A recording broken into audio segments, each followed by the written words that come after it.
Live update லைவ்ல முத்துக்குமரனும் விஷால் உட்காந்து பேசியிருக்காங்க. அப்போ முத்துக்குமரன் வந்து விஷால்கிட்ட ஒரு அறிவுரை வந்து சொல்லிட்டு இருக்காரு. இந்த மாதிரி தர்ஷிகாவும் நீயும் லவ் பண்ணுற மாதிரி வந்து ரொம்ப வந்து ஆக்வர்டாக வந்து போயிட்டே இருக்குது.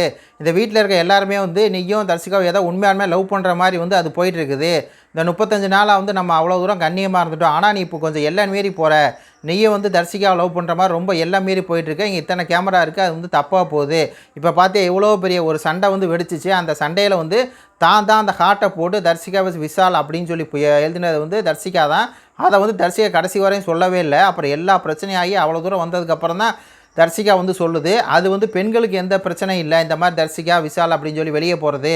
ஆனால் உனக்கு தாண்டா பிரச்சனை, உன்னையே தாண்டா எல்லாம் திட்டுவாங்க, இந்த மாதிரி தர்ஷிகா யாரும் திட்ட மாட்டாங்க அப்படின்னு சொல்லி பார்த்தீங்கன்னா விஷால்கிட்ட வந்து சொல்லிட்டு இருக்காப்புல. விஷால் வந்து அப்படியே ஆமாம் அப்படின்னு சொல்லி பார்த்தீங்கன்னா மண்டையை ஆடிட்டு உட்காந்துருக்காப்புல. அதாவது விஷாலும் தர்ஷிகாவும் லவ் பண்ணுறாங்களே, அந்த லவ் வந்து பார்த்தீங்கன்னா ஒரு கிரெஞ்சி மாதிரி தான் இருக்குது.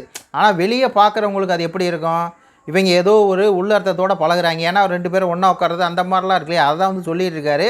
அதுக்கு வந்து விஷால் என்ன பண்ண போகிறான் அப்படின்னு சொல்லி தெரில. சௌந்தர்யா பண்ண மாதிரி எதாவது பண்ணுவாரா, இல்லை வந்து சொல்கிறத கேட்டு இருப்பாதா அப்படின்னு சொல்லி பார்க்கலாம். இது குறித்து உங்களுடைய கருத்துக்களை சொல்லுங்கள். நன்றி, வணக்கம்.